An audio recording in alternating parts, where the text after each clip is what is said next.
Praise the lord.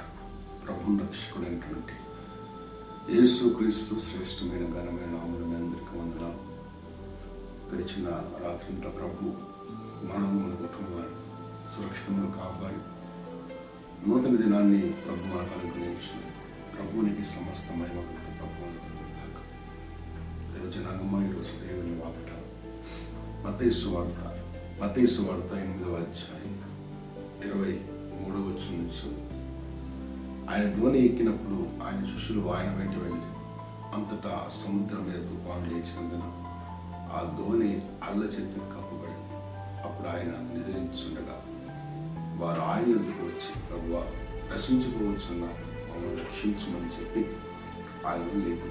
అందుకు ఆయన అల్ప విశ్వాసారా ఎందుకు భయపడుతున్నారని వారికి చెప్పి లేచి గాలిని సముద్రంలో గతింపుగా మిక్కిలి నిమగ్నమయ్యారు. ఆ మనుషులు ఆశ్చర్యపడి ఈయన ఎట్టివాడు, ఈయన గాలి సముద్రమును లోబడుచున్నవని చెప్పుకుంటారు. జనాంగమా యేసు ప్రభువు ఈ లోకంలో ఉన్నప్పుడు ఆయన పడవల గుండా ప్రయాణం చేశారు. గలియా ప్రాంతం అంతా కూడా ఆయన సువార్త పరిచయం చేసి అనేక మందిని స్వస్థపరిచి అనేక వ్యాధుల నుంచి విడిపించి క్రీస్తు రాజ్యం కొరకై అనేక మందిని సిద్ధపరిచారు. ఆ క్రమంలో ఆయన పడవలో ప్రయాణం చేస్తూ ఉన్నప్పుడు శిష్యులందరూ ఆయనతో పాటే ఉన్నారు. కొంచెం ఆయన తల అమరం నుండి నిలుస్తూ ఉన్నారు. ఎప్పుడైతే ప్రభువుని ఎదిరించిన తుఫాను గాలి, విపరీతమైన గాలి వచ్చింది. శిష్యులందరూ కూడా కలవరపడి భయపడి ఆందోళన పడి ప్రభువును లేపారు. ప్రభువును నశించిపోతున్నాము, చింత లేదా? చింత లేకుండా ప్రభువు ఉంటారని మన నిమిత్తం ప్రతి నిత్యము ఆయన ఆలోచించేది. ప్రతి క్షణము ఆయన మన నిమిత్తమై ఆలోచించే దేవుడే ఉన్నారండి. ఆయన ఎన్నడూ కునుకడు, నిద్రపోడు. ఆయన తల అమరములో ఎదురుస్తూ ఉన్నాడు. తల అమరం అంటే పడవ మునుగుతే మొట్టమొదట మునిగే స్థలం తల అమరం. ఆయన అక్కడి నుండి తెరుస్తున్నాడంటే ఆయన మునుగుతే మొట్టమొదట ఆయన్ని మునుగుతాడు, తర్వాతనే శిష్యులకు మధ్యలో ప్రభు పడుకున్నారు. ఆయన మునగడు కాబట్టి శిష్యులు కూడా మునగరు. ఆయన ప్రతి క్షణము తన ప్రజల కొరకై ఆలోచించేది.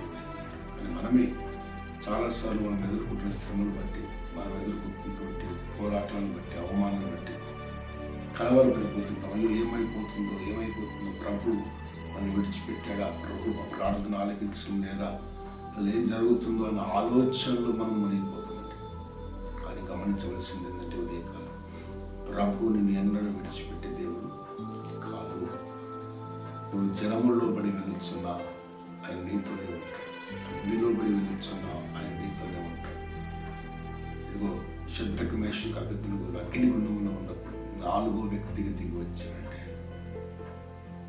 ఆయన ఎన్నడూ మనల్ని విడిచే దేవుడు కాదు. తుఫాన్ అయినా గాలులైనా ఆయన ఎన్నడూ మనల్ని విడిచిపెట్టాడు, నడిపిస్తాడు.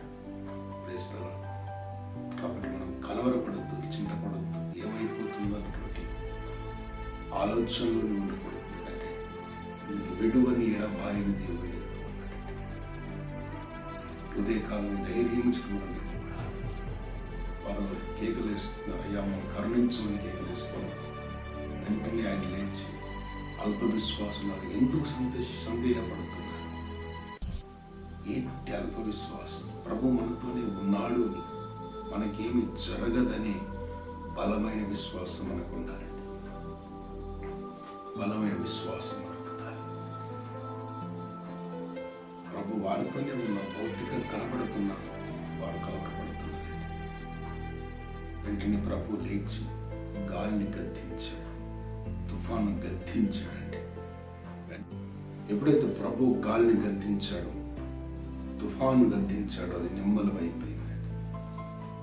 ఈ ఉదయకాలం కూడా మన జీవితంలో ఎన్నో తుఫాన్ లాంటి శ్రమలు, ఎన్నో పెనుగాలు లాంటిటువంటి ఇబ్బందులు గుండా మనం ప్రయాణం చేస్తున్నాం. నా ప్రభు విశ్వాసం వస్తే ఆయన నీళ్ళు చెలరేగుతున్న ప్రతి తుఫానును గద్దించగలిగిన సమర్థుడే. గద్దించి పరిస్థితులన్నిటిని నిమ్మలపరుస్తాడు. ఈ ఉదయకాలం దేవుని మాటలు ఉంటున్న ప్రతి బిడ్డ, నువ్వు ఏ సమస్య గుండా వెళుతున్నావు, ఏ ఇబ్బంది గుండా వెళుతున్నావు, ఏ కలవరం గుండా వెళుతున్నావు, నా ప్రభు నీ సమస్యను ఉదయకాలం గద్దించి నిమ్మలపరచుగాక, సమాధానం చేతులు నింపునుగాక. క్రైస్తలం దైవజనాంగ దేవుని ప్రజలారా, మనకు అవిశ్వాసం ఉండదు. దేవుడు నాతోనే ఉన్నాడని, ఎట్టి పరిస్థితుల్లో నేను విడవకుండా నన్ను ప్రేమించే దేవుడని నువ్వు విశ్వసించి ఆయన వైపు చూడగలిగితే ఆయన నీలో ఉన్నటువంటి తుఫాన్లన్నింటినీ గద్దించి నీ పరిస్థితులు, నీ చుట్టుప్రక్కల ఉన్నటువంటి పరిస్థితులన్నింటినీ కూడా నిమ్మలపరిచి సమాధానం చేత నింపుతాడు. అలా నీకు సమాధానం ఇవ్వగలిగే సర్వశక్తివంతుడు దేవుని చూసి ఉదయకాలం అడుగుదాం, నాకు నిమ్మలను దయచేయండి అడుగుదాం. ప్రార్థన చేసుకుంటాం. ప్రేమ నమ్మకం నిజముగా మీరు లోకరక్షకుడే ఉన్నారు. అవును తండ్రి, మీరు ఎన్నడూ విడవకుండా ఎడబాయకుండా మనం ప్రేమించుకుంటున్నారు. మాలో ఉన్నటువంటి ఈ దుఃఖము, ఈ పోరాటము, ఈ కలవరమును చూసి ఎంతో భయంలో ఉంది. మిమ్మల్ని బలపరచండి నాయన, మన విశ్వాసమును పెంచండి నాయన, మనలో ఉన్న సందేహాలు తొలగించండి నాయన. యామి కలవరాలు తండ్రి, కనబడుతున్నటువంటి పెనుగాలు, కనబడుతున్న పోరాటాలను చూసి మేము భయపడుతున్నాం తండ్రి. వాటిని నిమ్మలపరచండి, వాటిని గద్దించి అయ్యా నీ సహాయము దయచేయండి. వాక్యం వింటున్నాం ప్రతి బిడ్డని మీరు ఆశీర్వదించండి. ప్రతి బిడ్డతో హృదయంలో ఉన్నటువంటి ఆ పోరాటములను మీరు నిమ్మలపరిచి దైవిక సమాధానం నడిపించమని తండ్రికి వందనాలు. ప్రతి పోరాటం, ప్రతి దుఃఖం, ప్రతి కలవరం యేసునామమున కొట్టివేయబడును గాక. వాక్యం వింటున్న ప్రతి ఒక్కరి జీవితంలో నూతనమైన కార్యం మీరు జరిగించి నడిపించమని యేసు శక్తి కలిగిన ప్రభావం కలిగిన అడిగి నడిపించున్నాము తండ్రి. ఆమేన్, ఆమేన్, ఆమేన్. దేవుడు మిమ్మల్ని మీ కుటుంబాన్ని దీవించి ఆశీర్వదించును గాక.